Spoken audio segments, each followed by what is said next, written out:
Hello everyone. आज की class में हम लोग पढ़ने वाले हैं सीबीएसई क्लास 12 इंग्लिश का फ्लेमिंगो बुक से चैप्टर नंबर 2 लॉस्ट स्प्रिंग पढ़ने वाले हैं। मतलब आज हम लोग इसका समरी देखेंगे और क्वेश्चन आंसर देखेंगे, ठीक है। और आपको पता है कि हम लोग पहले ही लाइन बाय लाइन एक्सप्लेनेशन पढ़ चुके हैं इस चैप्टर का। अगर आपने उसे नहीं देखा है तो यहाँ पे आप आई बटन में क्लिक करके उस वीडियो का लिंक दिया हुआ है, आप वहाँ पे जाके देख सकते हैं। सभी चैप्टर्स का लाइन बाय लाइन एक्सप्लेनेशन है, ठीक है। प्लेलिस्ट में चेक कर सकते हैं। तो चलिए शुरू करते हैं स्टोरी को। लॉस्ट स्प्रिंग, इसके राइटर है एनीस जंग, ठीक है। तो शुरू करते हैं इस स्टोरी को। इस स्टोरी को 2 पार्ट में डिवाइड किया गया है। पहला पार्ट जो है वो एक साहिब नाम के लड़के के ऊपर बेस्ड है, ठीक है। और उस पार्ट का जो हेडिंग है वो है समटाइम्स आई फाइंड अ रूपी इन द गार्बेज। और जो सेकंड पार्ट है वो है एक मुकेश नाम के लड़के के ऊपर बेस्ड, और इस पार्ट का टाइटल है I want to drive a car, ठीक है। तो दूसरा पार्ट है मुकेश के ऊपर, फर्स्ट पार्ट है साहिब के ऊपर। तो चलिए शुरू करते हैं। तो इस स्टोरी का शुरुआत होता है ऐसे कि एनीस जंग जो है राइटर, वो देखती है कि अपने घर के बाहर, ठीक है, अपने पड़ोस में जो कचरे का ढेर है, गार्बेज डंप, वहाँ पे साहिब नाम का एक लड़का कचरा चुन रहा होता है। और वो इतना अच्छे से चुन रहा होता है कि मानो वो उसमें गोल्ड ढूंढ रहा हो। गोल्ड ढूंढ रहा हो मतलब कोई प्रीशियस चीज़ ढूंढ रहा हो, ऐसे ढूंढ रहा होता है। फिर साहिब के बारे में बताया जाता है कि साहिब जो था उसका घर ओरिजिनली ढाका में था, और ढाका में फिर हरे हरे मैदानों में उसका घर था। फिर एक बार स्टॉर्म आया और स्टॉर्म की वजह से वो और उसकी मम्मी के साथ उसे ढाका छोड़ना पड़ा और वो लोग नई जगह में शिफ्ट हो गए। अभी आगे पता चलेगा अभी प्रेजेंटली ये लोग कहाँ पे है। फिर नैरेटर पूछती है एनीस जंग उससे कि तुम स्कूल नहीं जाते हो, तो बोलते कि नहीं जाते हैं स्कूल। तो फिर उससे पूरा नाम पूछा जाता है तो वो अपना नाम बताता है साहिब आलम। फिर नैरेटर देखती है कि ये जो साहिब आलम था वो लोग खाली पैर है, ठीक है, चप्पल नहीं पहने हुए हैं, बेयर फुट बोलते हैं उसको। तो नैरेटर इसका 2 रीज़न देती है कि क्यों ये लोग बेयर फुट रहते हैं। हो सकता है ऐसा नहीं है कि इनके पास पैसा नहीं है, but a tradition to stay barefoot. बोला जाता है कि ऐसा यहाँ पे ट्रेडिशन है खाली पैर रहना, उसलिए ये लोग खाली पैर रहते हैं। पहला रीज़न तो वो ये देती है। और दूसरा रीज़न वो देती है कि हो सकता है perpetual state of poverty, poverty के कारण ये लोग, गरीबी के कारण ये लोग खाली पैर रहते हैं, इनके पास पैसा नहीं है चप्पल पहनने का, ठीक है। तो नरेटर फिर उसके घर जाती है, साहिब के घर जाती है, और उसका घर जो है वो है सीमापुरी में। अब सीमापुरी कहाँ है? अ place on the periphery of Delhi, Delhi के बगल में बसा हुआ है सीमापुरी, ठीक है। तो वहाँ पे जाती है वो। और यहाँ पे जो मेनली कौन लोग रहते हैं, वो लोग रहते हैं जो बांग्लादेश से आए हुए हैं स्क्वेटर्स लोग, ठीक है। मतलब इनका अपना ज़मीन नहीं होता है, खाली ज़मीन में ये लोग टेंट लगा के रहते हैं। सो 1971 में बांग्लादेश से जो लोग आए हुए थे वो लोग मेनली सीमापुरी में रहते हैं, और उसी फैमिली में से एक था साहिब का फैमिली, ठीक है। जो यहाँ पे बताया गया था ढाका में उसका घर था, लेकिन तूफान आ गया तो वो लोग वहाँ से छोड़ के एक, अभी ये लोग कहाँ आ गए हैं, सीमापुरी में आ चुके हैं। तो ये आप याद रखिएगा, सीमापुरी। उसके बाद क्या होता है कि अब वहाँ पे डिस्क्राइब कर दिया कि सीमापुरी का हालत क्या है। वहाँ पे ना सीवेज है, ना ड्रेनेज है, ना रनिंग वाटर है, कोई चीज़ का फैसिलिटी नहीं है। तब वो कुछ, जो नरेटर है एनीस जंग, वो कुछ ग्रुप ऑफ वुमेन से बात करती है और पता चलता है कि अगर सीमापुरी में सर्वाइव करना है तो आपको क्या करना होगा, रैक पिकिंग करना होगा। यही एक काम है वहाँ पे, और कोई काम नहीं है। फिर इसके बाद नरेटर जो है वो साहिब से बात करती है और पता चलता है कि साहिब बोलता है कि मुझे कभी कभी कूड़े में 1 रुपया मिल जाता है या फिर 10 रुपये का नोट मिल जाता है। और वो बोलता है कि जब मुझे 10 रुपये का नोट मिल जाता है तब हम लोग रुकते नहीं हैं, उसके बजाय हम लोग, और हमें एक आशा मिल जाता है कि फाइंडिंग मोर, हमें और खोजने का मोटिवेशन मिल जाता है, ठीक है। और हम लोग और मन से कचरा ढूंढने लगते हैं, साहिब ऐसा बोलता है। तो यहाँ पे बताया गया है कि बच्चों के लिए जो ये कूड़े का ढेर है, डंप ऑफ गार्बेज है, हीप ऑफ गार्बेज जो है वो एक रैप्ड इन वंडर, उनके लिए एक वंडर है, मतलब, ठीक है, सरप्राइजिंग चीज़ इनको मिलता है। एंड फॉर एल्डर्स, और बड़ों लोग के लिए वो जो कूड़े का ढेर है वो क्या है, a means of survival. Rag picking करना एक सर्वाइवल का जरिया है, ठीक है। फिर एक विंटर मॉर्निंग में क्या होता है कि साहिब खड़ा होकर 2 यंग मैन को वॉच कर रहा होता है। वो 2 यंग मैन टेनिस खेल रहे होते हैं, लेकिन नाइटर बोलती है कि ये देख तो रहा है लेकिन ये कभी अब शायद अपने लाइफ में कभी वो इतना रिच गेम खेल नहीं पाए। तो उस सुबह देखती है कि वो जो साहिब जो है वो कहाँ जा रहा था, on his way to the milk booth जा रहा था। और बात करने में पता चलता है कि वो एक टी स्टॉल पे अब काम करना शुरू कर दिया है। पहले इसका काम क्या था, रैक पिकिंग करना, लेकिन अब टी स्टॉल में काम करना शुरू कर दिया है, और उसे 800 रुपया मिलता है, और ऑल माई मील्स, सुबह का, शाम का, सुबह का, दिन का, रात का खाना भी मिलता है, ठीक है, 800 रुपये के साथ में। तो एक नया टी स्टॉल में काम करना शुरू कर दिया है। लेकिन वो जो अब टी स्टॉल में काम कर रहा है, लेकिन अभी भी उसके चेहरे पे खुशी नहीं है। पहले वो केयर फ्री लुक था, अब वो केयर फ्री लुक नहीं है, कभी टेंशन में रहता है। और ये जो स्टील का कैनिस्टर जो उठाए हुए था वो, ठीक है, वो उस पर ज़्यादा भारी लग रहा था। ठीक है, the steel canister seems heavier than the plastic bag he would carry so lightly over his shoulder. The bag was his, the canister belongs to the man. तो पहले जो कचरे का ढेर उठाता था, उस वो बैग तो उसका हुआ करता था, मतलब अपना मास्टर वो खुद था। लेकिन अब जो वो किसी के अंडर में काम करता है, कैन उठाए हुए है, तो वो कैन किसी और का है, तो इसलिए वो अपना अब मास्टर खुद नहीं रहा। Saheb is no longer his own master. ठीक है, ये बताया गया है साहिब के बारे में। अब आते हैं सेकेंड पार्ट पे, जो कि है एक मुकेश नाम के लड़के के ऊपर बेस्ड, लेकिन मुकेश साहिब से अलग है। मुकेश के बारे में क्या बताया गया है, मुकेश चाहता है कि वो अपना मास्टर खुद बने। ठीक है, वो चाहता है एक मोटर मैकेनिक बनना, और मुकेश रहता है फिरोज़ाबाद जगह में। ठीक है, फिरोज़ाबाद फेमस है फॉर बैंगल्स, चूड़ियों के लिए फेमस है ये। यहाँ पे हर घर में चूड़ी बनते रहता है, हर दूसरे घर में। ठीक है, और मुकेश जो है वो एक बार नरेटर को, मतलब एनीस जंग को अपने घर ले जाता है, और वो बोलता है कि मेरा घर क्या हुआ है, प्राउडली बोलता है कि मेरा घर रीबिल्ड हुआ है, नया बना है।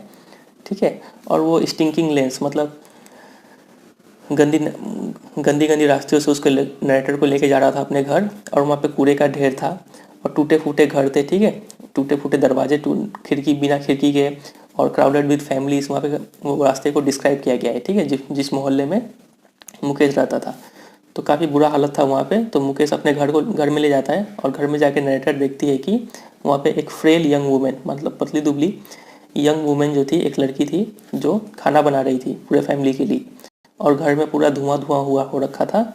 सी, तो वो लड़की कौन थी, वो फ्रेल यंग वुमेन कौन थी, she is the wife of Mukesh is elder brother. तो मुकेश का जो बड़ा भाई था उसकी पत्नी थी वो। ठीक है, तो उतनी ज़्यादा उम्र में बड़ी नहीं थी वो, लेकिन उतने कम उम्र में वो 3 लोगों का बोझ उठा के रखी हुई थी। हर हस्बैंड, मतलब मुकेश के बड़े भाई और मुकेश का और उसके पिताजी का, तीनों का बोझ वो अकेले संभाल रही थी। तो फिर नरेटर जो है वो मुकेश की ग्रैंड मदर से बात करती है। तो ग्रैंड मदर बोलती है कि ये उनका डेस्टिनी है। डेस्टिनी मतलब ये बैंगल्स बनाना उनका डेस्टिनी है। और एक बात यहाँ पे था कि मुकेश के जो पिताजी है, उन्होंने अपना पूरा लाइफ लगा दिया था बैंगल्स बनाने में, और पूरे लाइफ में वो ना एक अच्छा घर बना पाए, ना अपने दोनों बच्चों को पढ़ा पाए। ठीक है, वो सिर्फ अपने लाइफ में एक ही चीज़ कर पाए। वो चीज़ क्या था, वो अपने बच्चे को ये पढ़ा पाए जो उन्हें आता था, मतलब वो the art of making bangles. उन्हें चूड़ी बनाना आता था, वही उन्होंने दोनों बच्चों को सिखा दिया, मुकेश और उसके बड़े भाई को सिखा दिया। तो नरेटर जो है वो ग्रैंड मदर से बात करती है, और ग्रैंड मदर है वो बोलती है कि चूड़ी बनाना उनका क्या है, डेस्टिनी है, ये गॉड गिवन लीनेज है, और ये can a God given lineage ever be broken, मतलब भगवान का दिया हुआ काम कभी कोई तोड़ सकता है, मतलब ये रीत है। ठीक है, इनको फॉलो करना होगा। तो इनका फैमिली में ये थिंकिंग चलता है। तो फिर नरेटर जो है वो डिस्क्राइब करती है वहाँ के लोगों को। पता चलता है कि वहाँ पे जो जितने भी लड़के लड़कियाँ हैं, फादर्स और उनके मम्मी पापा जो है, वो लोग काफ़ी डार्क हटमेंट में, अंधेरे रूम में वो लोग बैठ के क्या बार चूड़ी बनाने का काम करते हैं। और उनका जो आँख है वो ज़्यादा डार्क में एडजस्टेड है then the light to the light outside. ठीक है, मतलब लाइट में अच्छा उनका आँख काम नहीं करता है, उनका आँख ज़्यादा एक्टिव हो जाता है अब अंधेरे में, क्योंकि अंधेरे में ज़्यादा काम करते करते उनका आँख यूज टू हो गया है टू द डार्क। तो इसीलिए वो लोग एडल्ट होने से पहले ही वो बच्चे लोग क्या कर देते हैं, अपना आई साइट खो देते हैं। तो ऐसे ये बताया गया है। और एक लड़की है, सविता नाम की लड़की, नरेटर उससे बात करती है, तो पता चलता है, उससे बात करती है और बस देखती है कि वो भी चूड़ी बना रही है। और ये जो चूड़ी है बैंगल्स, वो क्या सिंबलाइज करता है, एक इंडियन वुमेन का सुहाग सिंबलाइज करता है, और उसे काफ़ी ऑस्पिशियस, पवित्र माना जाता है इन मैरिज। ठीक है, फिर इसके बाद नरेटर जो है वो एक ग्रुप ऑफ यंग मैन से बात करती है, और उनसे बोलती है कि आप लोग कोऑपरेटिव बना के काम क्यों नहीं करते हैं। कोऑपरेटिव मतलब आप लोग आपस में मिल जाइए और एक साथ मार्केटिंग ये सब कीजिए, सेल वेल। ठीक है, तो वो लोग बोलते हैं कि नहीं, हम लोग ऐसा नहीं कर सकते हैं। अगर हम लोग ऑर्गेनाइज हुए तो हमें पुलिस तंग करेगी, वो हमें मारेगी, हमें जेल में ले जाकर बंद कर देगी। ठीक है, कुछ ना कुछ इलीगल चार्जेस लगा के। तो ऐसा बात बताया गया है यहाँ पे। तो ये सब चीज़ सुनकर नरेटर बोलती है कि नरेटर को उन्हें यहाँ पे 2 वर्ल्ड दिखने को मिल रहा है। पहला वर्ल्ड वो है one of the family caught in the web of poverty. पहला वर्ल्ड है उस फैमिली का जो गरीबी में फंसा हुआ है। ठीक है, burden by the stigma of caste in which they are born. और दूसरा वर्ल्ड उनको देखने को मिलता है of the sahukars, the middleman, the policeman, the keepers of law, the bureaucrats and the politicians. एक वर्ल्ड है फैमिली का जो गरीबी रेखा में डूबा हुआ है, और दूसरा वर्ल्ड है इस मिडिल मैन लोगों का, और इन दोनों वर्ल्ड के बीच में पीस के कौन रह गया है? छोटे छोटे बच्चे। Together they have impose the baggage on the child that he can not put down. एक बच्चे के ऊपर इतना बोझ डाल देते हैं दोनों मिलके, कि दोनों वर्ल्ड मिलके, कि ये बच्चा उठा नहीं पाता है उतना बोझ। लेकिन मुकेश जो है वो इन सब थिंकिंग से थोड़ा अलग सोच है उसका। उसके फैमिली वाले सोचते हैं कि उनका एक ही काम है बैंगल्स बनाना, लेकिन मुकेश थोड़ा अलग सोच रखता है। वो बोलता है कि मैं मोटर मैकेनिक बनूंगा, ठीक है। भले ही उसके लिए उसे सीखना पड़ेगा, घर से दूर जाना होगा, लेकिन फिर भी वो एक मोटर मैकेनिक बनना चाहता है। बस तो यही है फिर ये स्टोरी। तो चलिए जल्दी से करते हैं कुछ क्वेश्चन आंसर्स। पहला क्वेश्चन है, what is Saheb looking for in the garbage dumps. Saheb क्या ढूंढ रहा है गार्बेज डंप पे? वेयर इज ही, कहाँ पे है, and where has he come from, कहाँ से आया हुआ है। तो Saheb is looking for coins and rupee notes in the garbage dump, ठीक है। He is in Seemapuri, a place on the periphery of Delhi, ठीक है। He has come from Bangladesh, मतलब एग्जैक्ट बोला जाए तो ढाका से वो आया हुआ है। और he came with his mother in 1971। His house was set amidst the green fields of Dhaka. उसका घर हरे हरे मैदानों में था ढाका में। Storms swept away their field, लेकिन स्टॉर्म की वजह से उनका मैदान खराब हो गया, फसल खराब हो गए, and homes, so they left it, उन्हें छोड़ के सीमापुरी में आना पड़ा। सब question number 2, what explanation does the author offer for the children not wearing footwear. चप्पल नहीं पहनने का क्या ऑथर क्या एक्सप्लेनेशन देती है? According to author, one explanation of this habit of remaining barefoot is that it is a tradition to stay barefoot. पहला explanation तो बोलती है कि वो ट्रेडिशन है।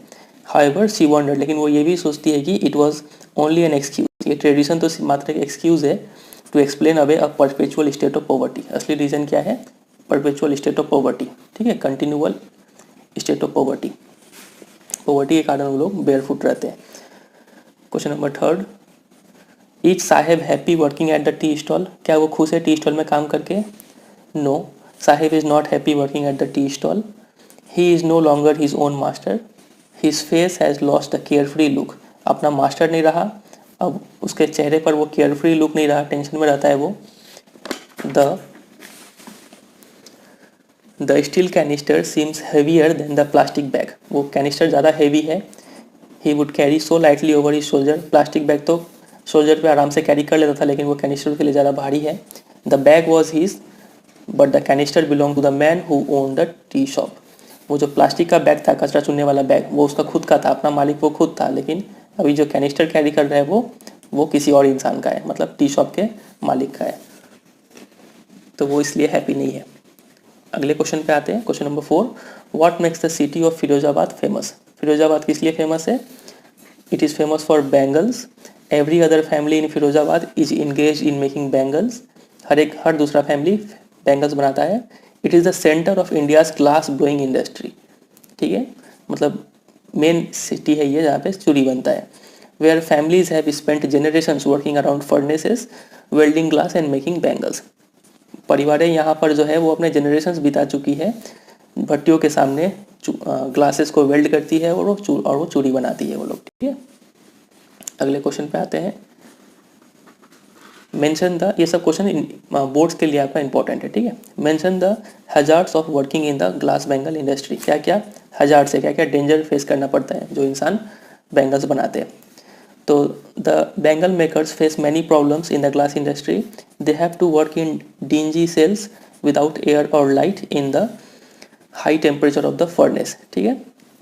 डिंजी सेल्स में काम करना होता है, मतलब डार्क सेल्स में, ठीक है, बिना हवा और बिना लाइट का, और हाई टेम्परेचर रहता है वहाँ पे, काफ़ी सिकुड़ा हुआ, मतलब सिकुड़ा हुआ रूम रहता है। The dust from polishing the bangles is injurious to eyes. जो चूड़ी को पॉलिश करते हैं तो वहाँ से जो डस्ट निकलता है वो आँखों को इंजरी करता है, इंजरी पहुँचाता है। और जो चिल्ड्रेन है वो एडल्ट होने से पहले अपना आईसाइट खो देते हैं। Their eyes are more adjusted to the dark than to the light outside. उनका आँख जो है ज़्यादा एडजस्टेड है to the dark than the light, ठीक है। आते हैं आखिरी क्वेश्चन पे, question number 6, how is Mukesh attitude to his situation different from that of his family. Mukesh का एटीट्यूड कैसे डिफरेंट है उसके फैमिली से, काफ़ी इंपॉर्टेंट क्वेश्चन है ये। तो मुकेश's grandmother thinks that the God given lineage can never be broken, ठीक है। उसकी दादी का ये सोच है कि भगवान का दिया हुआ काम कभी तोड़ नहीं सकते हैं। हर son and grandsons are born in the caste of bangle makers. वो ऐसा सोचती है कि उसके बेटे और पोते लोग चूड़ी बनाने वाले कास्ट में पैदा हुए हैं। They have seen nothing but bangles. Mukesh's father has taught them what he knows the art of making bangles. पिताजी ने भी सिर्फ यही चीज़ सिखाया है उन्हें। But Mukesh wants to be a motor mechanic. He will go to a garage and learn even though the garage is far away from his home. बहुत दूर है गराज, लेकिन फिर भी वो जाएगा और वहाँ पे वो सीखेगा। बस तो यही है। फिर ये 6 क्वेश्चंस आप तैयार कर लीजिए और इस 6 क्वेश्चन का PDF का लिंक आपको डिस्क्रिप्शन में मिल जाएगा। तो इतना ही है। फिर मिलते हैं बहुत जल्द अगले एक चैप्टर्स के साथ। तब तक के लिए goodbye and take care.